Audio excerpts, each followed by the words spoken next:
All right, guys, Faith, Life, and Fitness. I am here with Chad Lail, a.k.a. Jaxson Ryker from the WWE. What's going on, man? What's up, man? I'm looking forward to talking tonight. Just hanging out in Tampa, getting ready for Monday Night Raw tomorrow night. Just Nice. relaxing. Yeah, man, I love it. Thank you so much for joining us and doing this interview. I think there's going to be a lot that we're going to talk about tonight. I think the listeners are going to hear possibly a different side of what you do because of the way the podcast is set up and the way that we talk about things that incorporate Jesus and our life and the fitness side of it. I think some folks are going to be touched by this. So I'm really, really excited about that. So I really want to talk a little bit or give you an opportunity just to talk a little bit about your background. I know from our conversations, you started out in the military. So I'd love to hear a little bit about that journey with you and what got you into being a Marine. So yeah, I mean, I graduated high school in the year 2000, and I've told the story quite many times. Wrestling, something I wanted to do since I was 5, was, as a kid, I would play Army, play war, whatever, like a kid does with his friends. It was never anything that I was like, oh, I'm definitely going to join the military. 2000, graduated high school. 2001 came, 9/11. We all know the horror of that story. Within a matter of, I guess, 6 months of that, I'm working at like a fiber optic cable plant. They start doing these massive layoffs because of things going on. So here I am stuck in the middle of unemployment or working at a grocery store, just, here, year 2001. And I'm a year out of high school in my hometown. And I just start thinking, like, what can I do for my country? Backstory is my father was in the Army. My uncle was in the Army. He was in law enforcement, a whole family of Army vets, Navy vets, but there was only one Marine, my Uncle Gene, who lives in Mississippi. And, I'm always the mindset of like, okay, if I'm going to do something, I'm going to be the best, no offense out there. I take respect for all, or give respect to all of the branches of military, Yeah. But I was like, I know Marine Corps training is the hardest. If I could put myself through this and achieve this, then there's nothing that I can, there's nothing I can't do. So I go into the recruiting office, probably, I want to say January 2002. And I just start talking to them, and they're salesmen, dude. That's what recruiters do. They're salesmen. And lo and behold, I'm like, you know what? I'm going to do it. I'm going to do this. I'm going to sign the dotted line. Didn't tell my parents at all. I take this paper home and say, Dad, I got something to tell you. I joined the Marine Corps, and I'm leaving in September. So, I mean, luckily it was like I joined, but I had a whole summer to kind of, gear up for it. And so September 11th, 2002, to be exact, I stood on the yellow footprints at Parris Island. And for those who are Marines out there listening, they know what I'm talking about. It's the bus stops, man. Drill instructors come on, start screaming at you. You're instantly going, what have I got myself into? But man, like, it's something where, my family history background, my grandfather, who was a minister, a chaplain in the Navy for many years. Nice. It's just something I was like, I was in this rut. And I said, I have to do something for my country. I have to do something for myself. And I just knew that the military was going to get me out of this hole that I was in. And I wouldn't trade it for anything in the world. And I've had so many experiences being in the Marine Corps. It opened up doors for me. It got me out of my hometown. It showed me that there's more in the world, man. It's just an incredible journey I went through.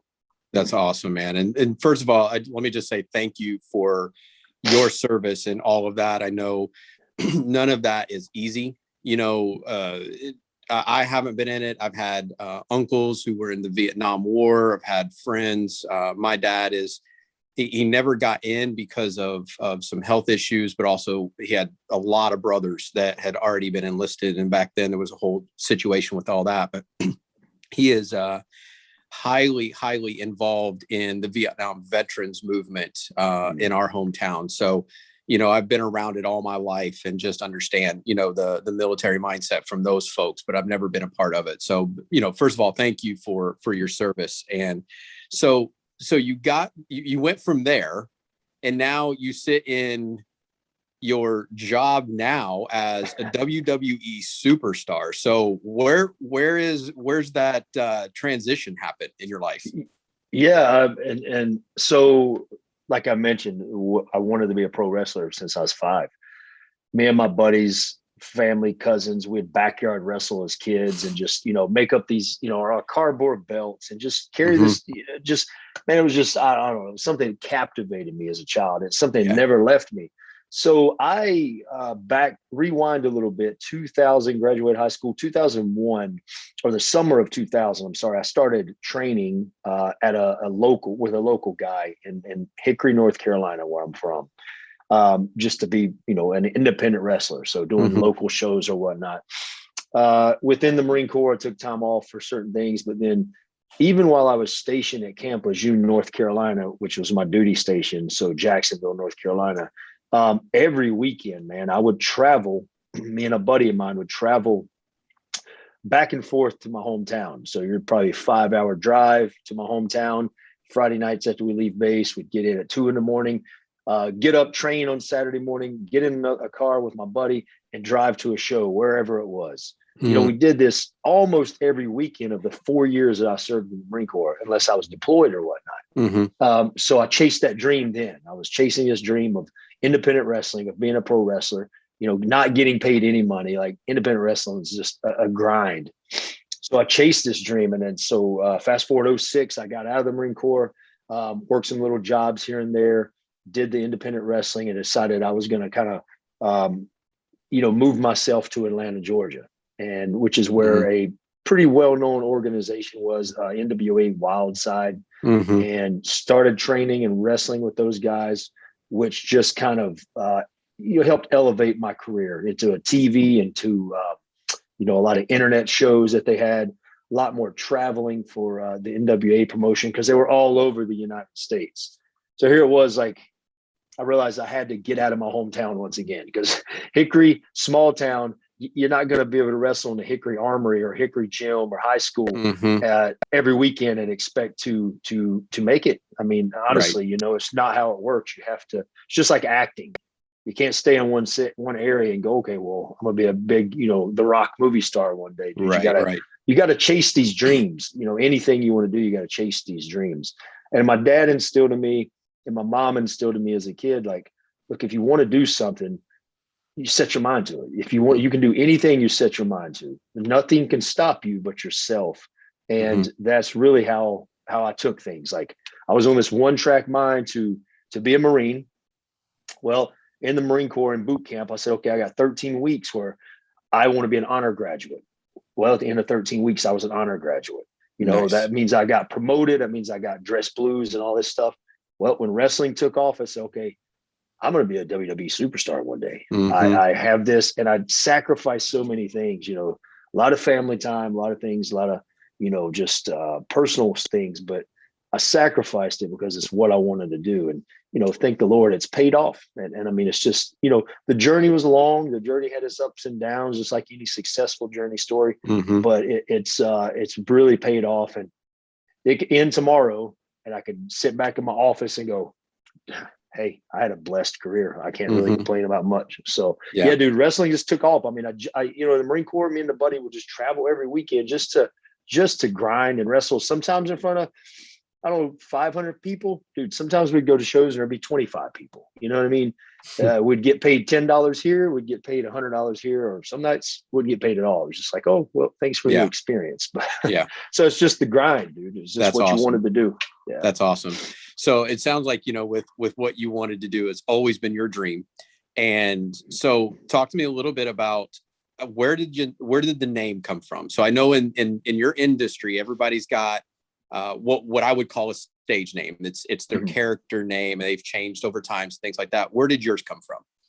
So yeah, for Jaxson Ryker for WWE, we can go back a little bit from I guess 04 to 2010. I wrestled as Shatter, like Shatter Glass. I was just Shatter. There was really no significant name behind that. I went to Impact Wrestling from 2010 to 2015, which some fans know as TNA, that used to be on Spike TV. Well, I had the name Gunner. It kind of went with my Marine Corps, I did the machine gunner on top of the ring mount in the Marine Corps. And then as you get in WWE, they like to, some of the times you can keep the name you had, but majority of the time they're like, nope, we're going to trademark our own thing. We're going to own this. So for Jaxson Ryker, it was nice because I got a chance to come up with this name. Some people don't. And for me, it was, I've always liked the name Jaxson. Like Jax, I was a big Sons of Anarchy years ago. So Jax was like this character I remember. And then Ryker, me and my wife, we have a 4-year-old daughter. When we always say, if we get a chance, if we have a son, Ryker was the name that we chose. And this was years before I joined the WWE or whatnot.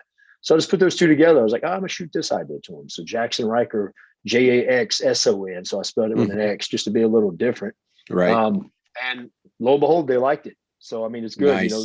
They own the copyrights to the name, but I get a chance to take the character and take the name and make something from it. That's awesome. That's awesome. So I love how you put it all together, and it all means, because I mean, coming from an outsider, the characters' names, kind of some of the things where they come up. It's really kind of cool to hear how you came up in it and how it means something to you when you almost get into that character a little bit more too, when it means something to you a little bit more. So that's pretty awesome. So, all right. So last thing about the whole thing of who you are in the WWE, because I want to transition this in just a minute to talk about faith and things like that. But if you were to say the toughest part about your job, what is the toughest part about being a WWE superstar? The physical aspect of it, man. I'll be 39 June 6th. And, in my 20s, I was talking to a buddy the other day. In my 20s, I could get 4 hours of sleep. I could get up and train for 2 hours. I could drive for whatever hours, wrestle a match, repeat. And now that I'm 39, the physical aspect of it. I mean, pro wrestling is, some people, they use the word fake.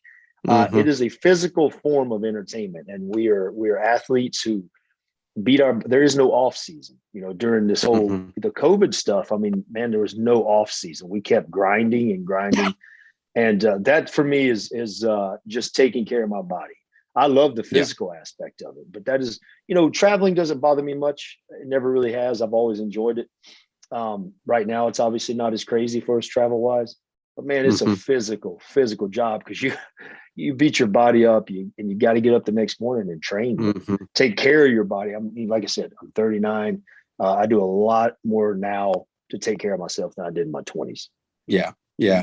You brought up a point, because I mean, I've watched wrestling my entire life. I mean, I remember going back, I grew up in Indiana. We went to Indianapolis one time at Market Square Arena, and I got to see the Ultimate Warrior at that time. And I just fell in love with, and I've followed the different superstars throughout the years, and I've kind of stepped away from watching it, but still, I reminisce with some folks at work about some of those, the old, 80s and 90s wrestlers, about, that's because that's what shaped me. I'm 44. So, those are the guys that shaped me, and just have those conversations with people that don't get it. It's like, oh, it's so fake. Well, it may be scripted to a degree, but you can't fake jumping off, into a table, and you do it the right way. I mean, there's guys that get hurt all the time, so you can't say it's fake. It's it's like a story, but yet these guys are putting their bodies through heck all day long. So it is a physical and on your Instagram, and you've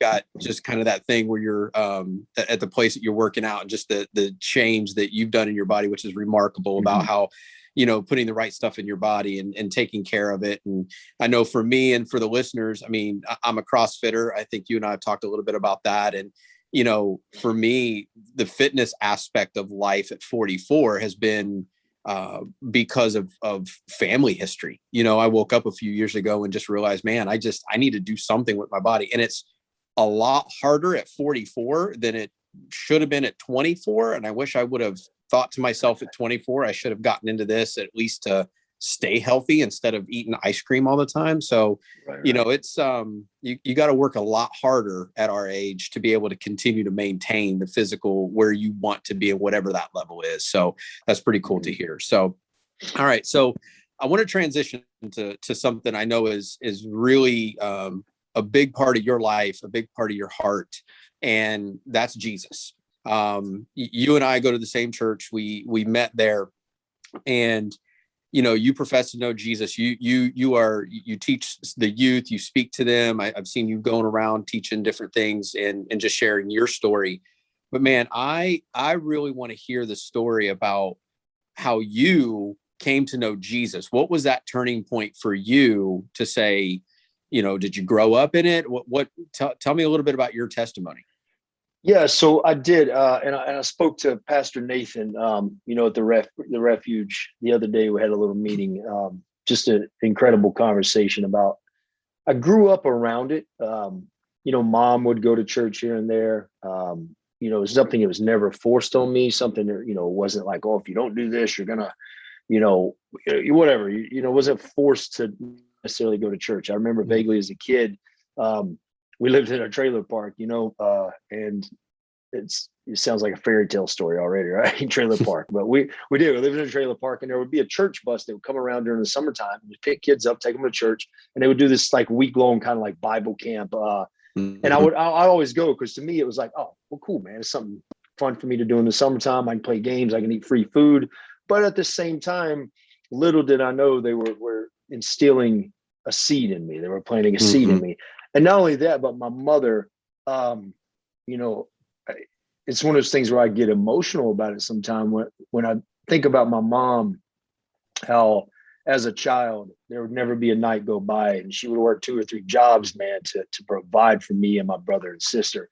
And there would never be a night that wouldn't go by where she wouldn't come into the bedroom, tuck me in, and we'd say a prayer together. Now I'll lay me down to sleep. The kids, whatever Jesus prayer.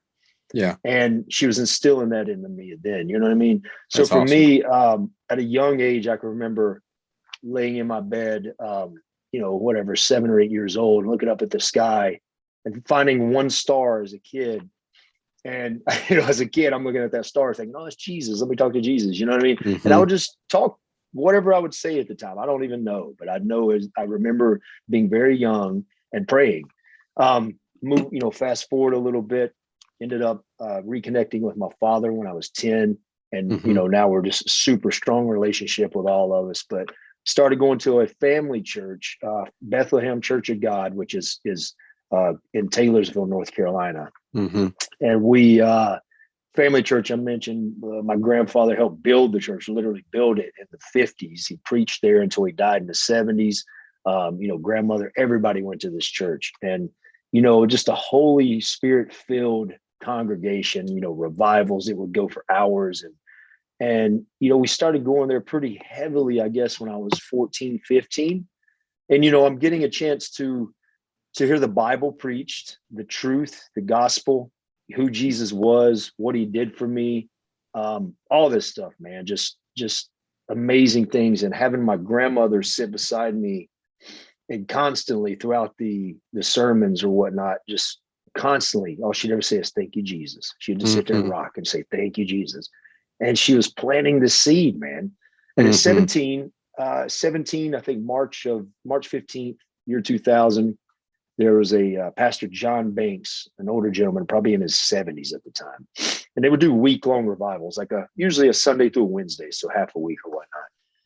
And I mean, these things, dude, they would go 2 or 3 hours. I mean, we'd get there at 6 and it'd be 9:30. And as a 17-year-old, I'm like, what is going on, man? Get me out of here. I got to get home.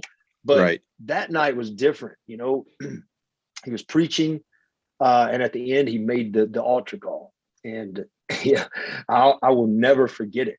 I'll never forget it, man, because it's like I'm in the back row and he makes this altar call to come and surrender yourself to Christ. And it was like just this, like cinder blocks holding my feet. And that enemy saying, don't move. Like, you don't want to do this. This is silly, blah, blah, blah. But something, Jesus knocking at my heart. You see that picture of Christ at the door knocking. And that's really what symbolized my salvation. And once I took that first step, it was like Christ led me, dude, right? Led me to the altar that's a red carpet. And I knelt down and gave my life to Jesus when I was 17. I didn't know what that meant at the time. I Right. knew that it was something different that was leading me, and something inside of me that was different, a real feeling. You know what I mean? And you can tell people about Jesus all day, but until they truly allow it and feel the presence.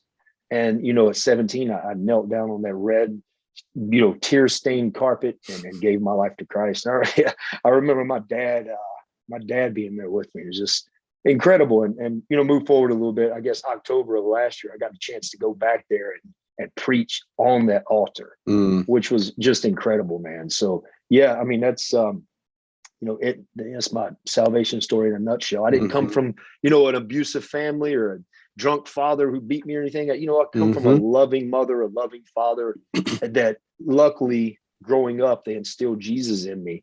And when I was 17 and old enough to make my own decision, I did. And I'm so glad that, I never looked back. Yeah. Just incredible.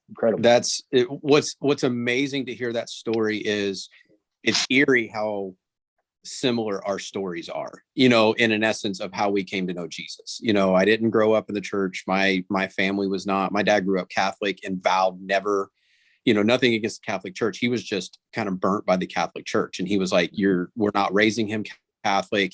And we didn't go to church. I mean, but I had a couple of friends that invited me to a youth group. I went. They didn't stop me from going. And, lo and behold, I think I was like 15 at the time. So a couple of years younger. And it was just, very similar. Like, you just know when God is calling you, that you can't deny when the move of God comes on your life to change your life. And, if you're listening right now to this podcast, I just want to encourage you that there is no denying that moment in your life that God is calling you to a deeper relationship with him. The only people that get in the way is us. We get in our own way. And so, thanks for sharing that, man, because I think that's huge for a lot of people. And I think, people need to feel or think that we have to come from these huge, dysfunctional backgrounds and find this, super, awesome testimony. I got delivered from drugs, or I was an addict, or I, was.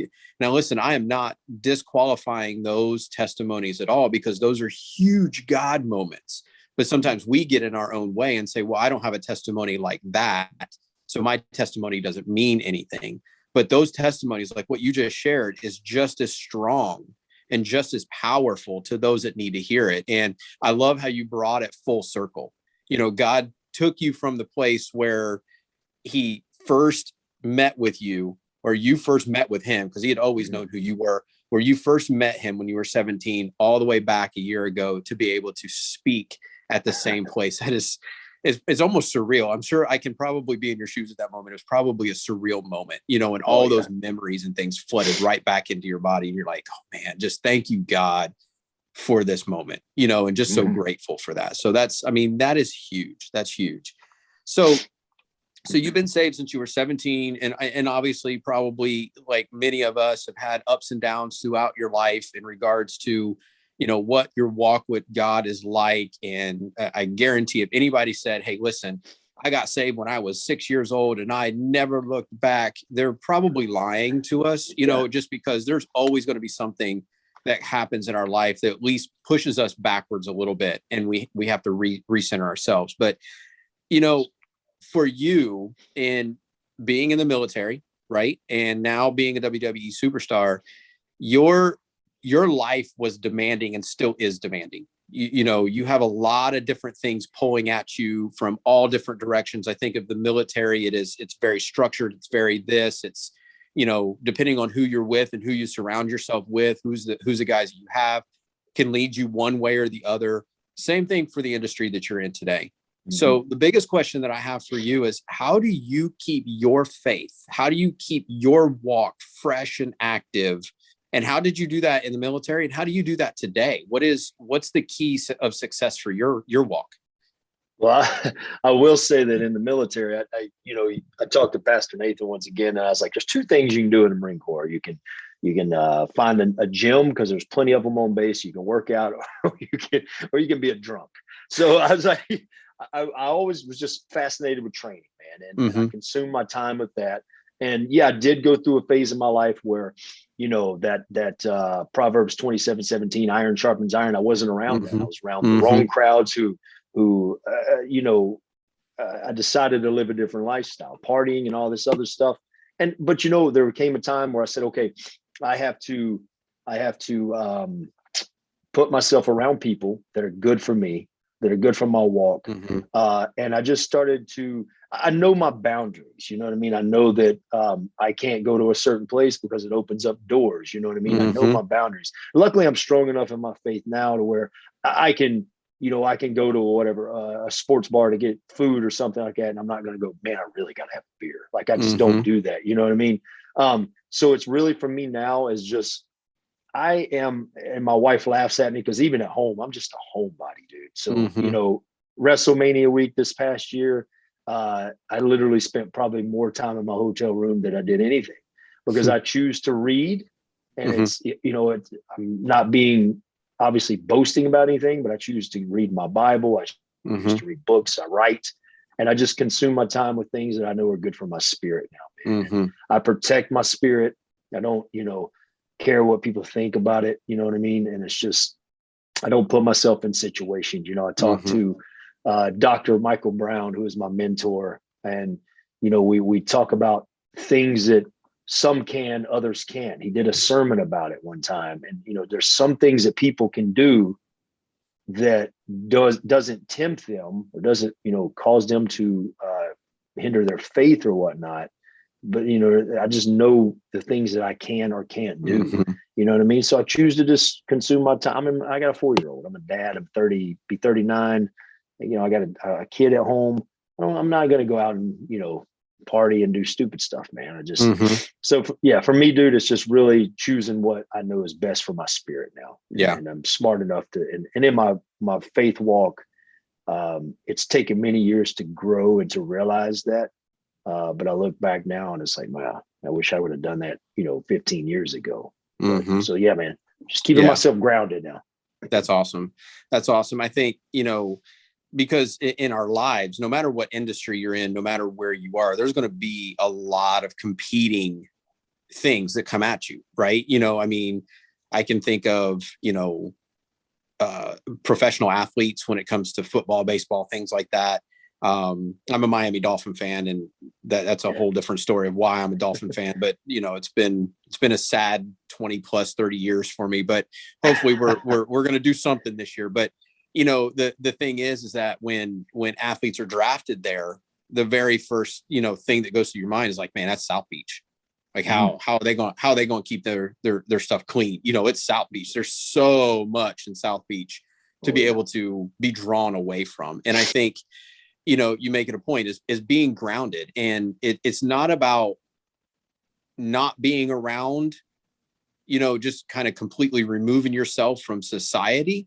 It's about knowing what your boundaries are, knowing what your triggers are, understanding and keeping a circle of people around you that it's when the temptation comes, when the things happen, when, for you, if you're out, when you guys do start traveling again to different cities, and hopefully that'll be coming soon, there's going to be lots of different things that people may want to pull and say, hey, let's go here, man, let's go do this, or let's go do that. And it's what's in your heart. It's where you want to be. Are you trying to people please, or are you trying to God please? And I think that's important for what's that's at. So, all right. So last question for you. And then I've got 5 rapid fire questions that I want to shoot at you. We're going to end on a fun note. I think it's going to be really fun. But what advice would you give for someone who's struggling to maintain their walk with God? I think years ago I struggled, and I look at why I struggled is because I thought that what's the word I'm looking for? I thought it was harder than it really is. I thought that, man, I have to do this to impress God, or God's not going to love me, or whatever it was, man. I have to read my Bible for an hour a night, or pray for an hour a night, or God's going to be so mad at me. That's just this stuff that was in that I think that I made up in my mind. So for me, someone who's struggling, I can look back on my walk and say, don't think that way. Don't be legalistic about your walk with Jesus. Realize that it is not, it's a relationship. You know what I'm saying? So I heard a story, and I still try to live by this daily, or some days too, man, and I slip and fall, but God's grace. I heard a pastor say, wake up every morning in whatever room you go to first, whether it be the kitchen, whether it be your office, whatever. Imagine Jesus sitting either in the corner, sitting at the kitchen table, and waiting for that conversation with you right off the bat. Imagine that, because that's what he's doing. Christ wants you to have that relationship, that open relationship. And for me, it's opened up my eyes, even if, I get up at 5:30 most every morning to do cardio, and I'll get my coffee and I'll sit at my kitchen table and I'll open my Bible. And even if it's for 5 minutes, man, I just sit there and talk to God, So I would say, if you're struggling, remember that what Jesus did for you. I was reading John 3:16 this morning. I was, Galatians 2:20. He loved me. He gave himself for me. You know what I'm saying? And so don't overthink it. Take it day by day. It's just like any other relationship. I tell youth all the time, take it day by day. You build a friendship one day at a time. So do that with Christ. Take your problems to Jesus, take your joys to Jesus and everything, and he's there for you. It's just it's very simple. It's very simple. Like, I think the biggest problem is we get we get hard on ourselves. You know what I mean? When God just wants a relationship with you, man, he just wants you to know how much he loves you. And it's helped me tremendously in my walk, because I've always thought I had to give more. And God, the Holy Spirit, convicted me one time and said, no, I just want your heart. I want your attention. Yeah. And man, that's the main thing, dude. That's good. Yeah. I think you hit on a really good point that I learned a long time ago too. Is I used to do like the whole read through the Bible in a year and do that checklist of like this scripture. And man, by the time I got to like end of February, I was like 6 weeks behind already. And I would be so defeated. And I'm like, screw this. I'm not doing it, right. And really, I got delivered from that in a sense, because that's just not how I'm wired. Right. Some people can do it and they do it every year, and God love them. But man, those tick marks, what ends up happening to me is I get defeated because I don't have the tick mark, instead of and then I would try to struggle to get through it. I wouldn't get anything out of it. It would just be the fact that I just had to read it. So I just changed the way that I was doing it. So just like what you're saying is, don't make it harder for yourself to, spend time with God.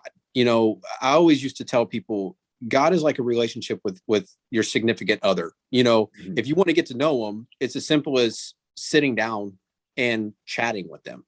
Find out what they like. They're going to find out what you like. And it's a conversation. It's like, you don't have to persuade them or do something extravagant for their attention.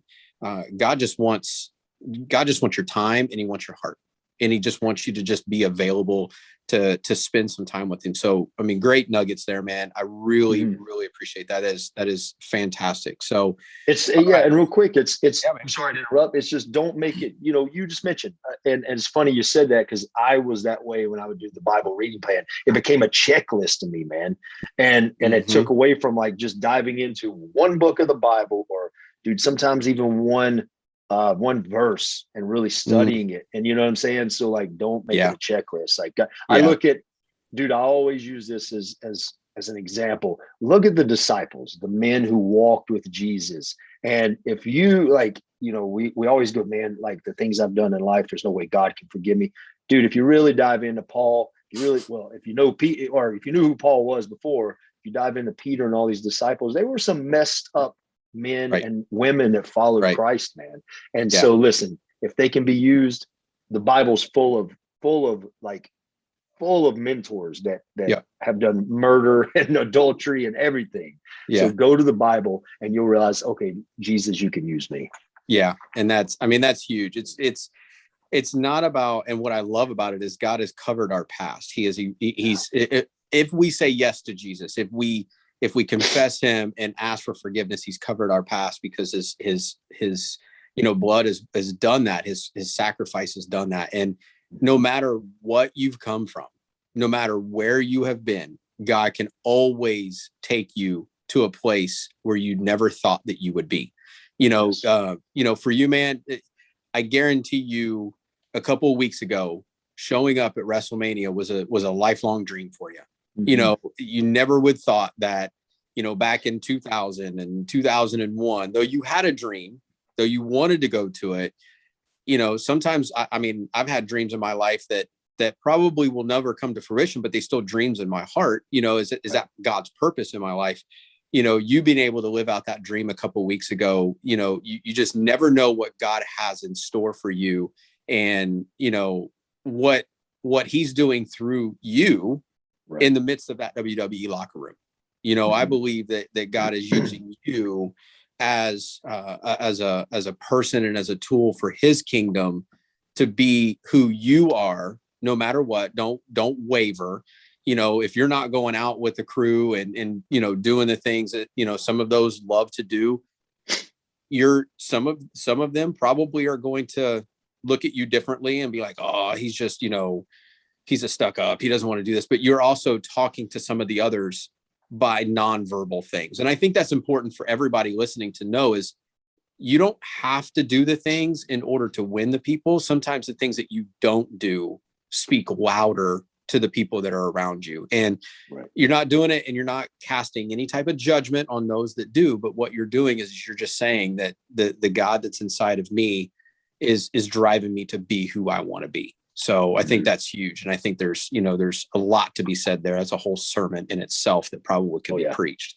So, but all right, man. So I'm going to end with 5 rapid fire questions. So I'm going to put you on the hot seat, man. I think these are going to be fun. So I'm curious. Let's do it. So who was your favorite wrestler growing up?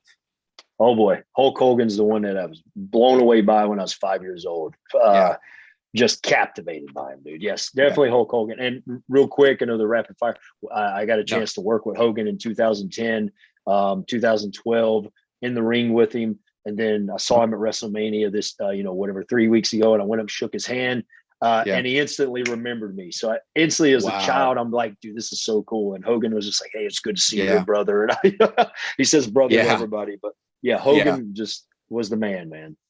And that says a lot for someone that his stature. I mean, when you think of wrestling, there's one name, and there's lots of other names. I mean, Flair and Sting and Ultimate Warrior and Andre the Giant and Steamboat and all the ones that came before him. But when you say, WWF, now WWE, Hogan is it. And for him, man, to remember you all those years later, and not, that says a lot about his character. I think that's pretty cool. All right. So Hogan's a favorite wrestler. All right. Well, let me ask you this. I'm going to follow that up. Hulk Hogan or Hollywood Hogan? Dude, I was so mad when he turned bad guy, but definitely Hulk Hogan. But as I was in my, I guess, teen years when they did the NWO, and it started to grow on me like, oh, these guys are cool, man. These bad guys are cool. So I really enjoyed the Hollywood Hogan era because I think his career needed it. And you talked to him about it. I think he and I have a little bit, and it just kind of he was reborn, man, and it gave him something different to do. And man, they were on fire. I remember seeing them live in Winston-Salem with my dad, and just people hated these guys, dude. It was incredible. It was good times. I was in college during that time. It was good times. I love that time. Oh, man. Yes. All right, man. So toughest opponent you've ever faced? Oh, boy. That's a good one. I would say probably, well, we can go independent wrestling or we can go like Impact or something like that. If we go independent wrestling, I had many feuds with a good buddy of mine, Iceberg, big guy, man. And NWA Wildside, I mentioned, we did a year-long feud where we bled, we sweat, we laughed, we cried together. It was a friendship bond, and you kind of going behind the curtain here. It was a friendship bond where these two guys loved each other, loved the business of what we did, loved to entertain these people.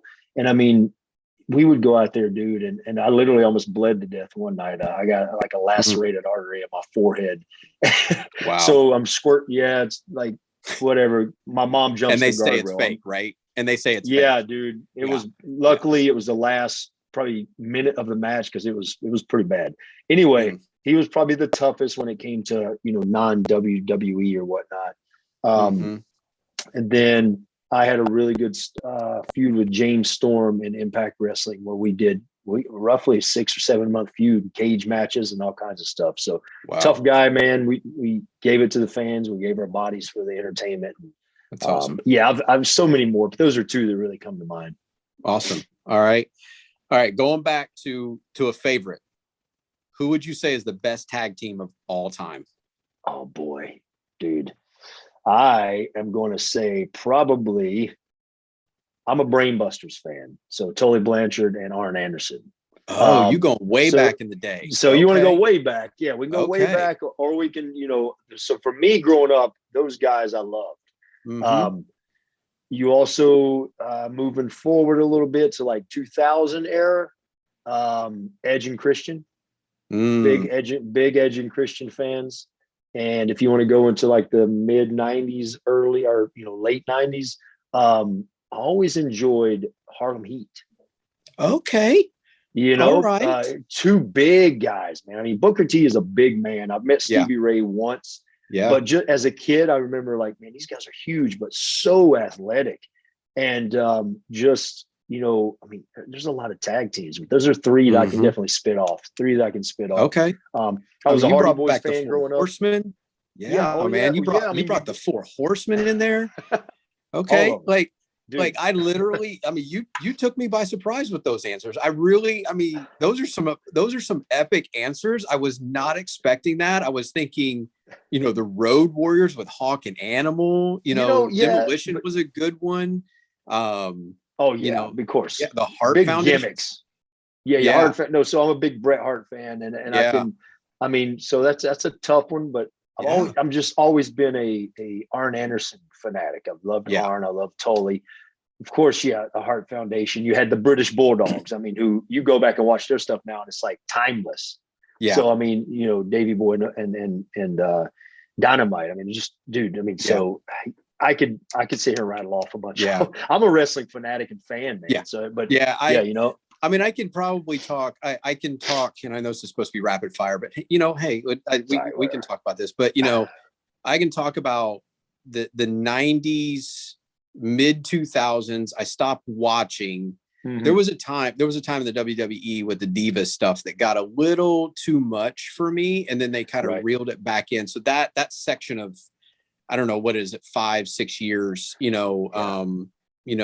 I think right after Trish Stratus, that type of era. And then I started to I never left it. I I've always been a huge Rock fan. I just, his persona in the ring, him and Austin, those guys right there is what always drew me back in. I would always watch it from backstage, or the in-ring, not even the wrestling. I would love to hear their monologues and stuff like that. And just the storylines. And those would always get me. So I could talk about wrestling a lot. We used to do it at work. So love it. All right. So good. We got the best tag team of all time. Okay. In the business, who was your mentor? Now or growing, like coming into the business, you know what I mean? Like now? Well, who do you have as a mentor now? I think now, oh man. Oh boy. I always look up to AJ Styles. Okay. AJ Styles is a good man, a good Christian brother as well. And always kept a level head. He's always been one of those guys. He's from a small town, Georgia, that worked hard, man. And I look at him and, I go, okay, this dude's gave it his all as well. And I look for to be around people who tend to not want to complain, who want to just love what they do. I mean, there's days we're going to have bad days. I get it. But AJ Styles is always, man, I worked with him in Impact Wrestling, and he's always just gives 110%, not only to the business, but to being a father and a husband. And I would say my mentor wrestling wise for me starting out was the man who trained me. Real name's Tommy Tommy Birch, and then he wrestled as Abel Adams. But he's the one that took me under his wing, took me to shows, let me start traveling with him, taught me in the ring.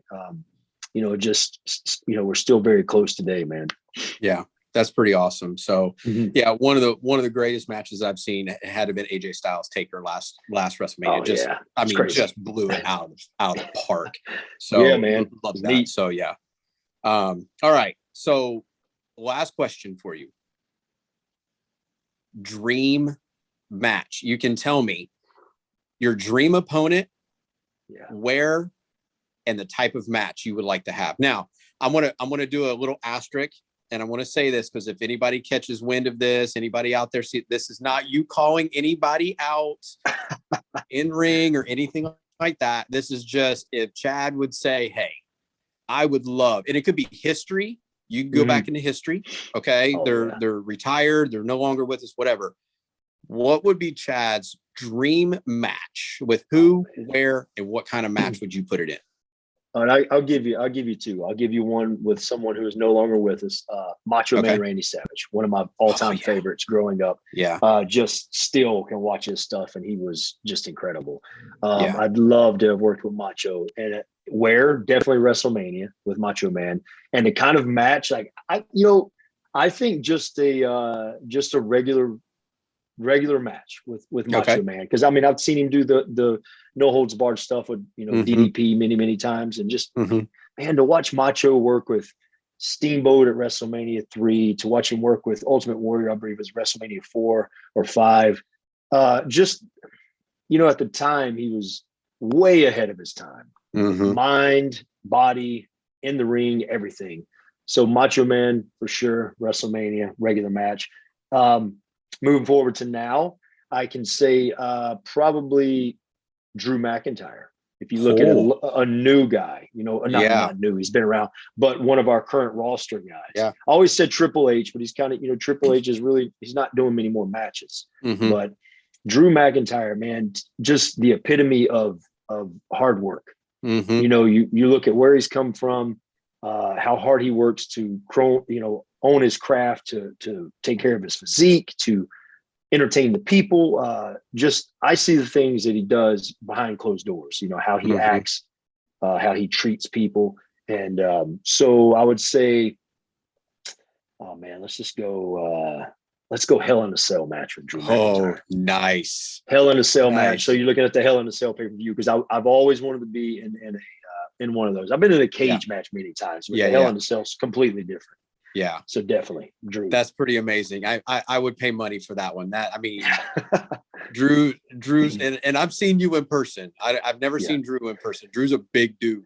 He's like He-Man, bro. It's huge. Yeah, he's huge.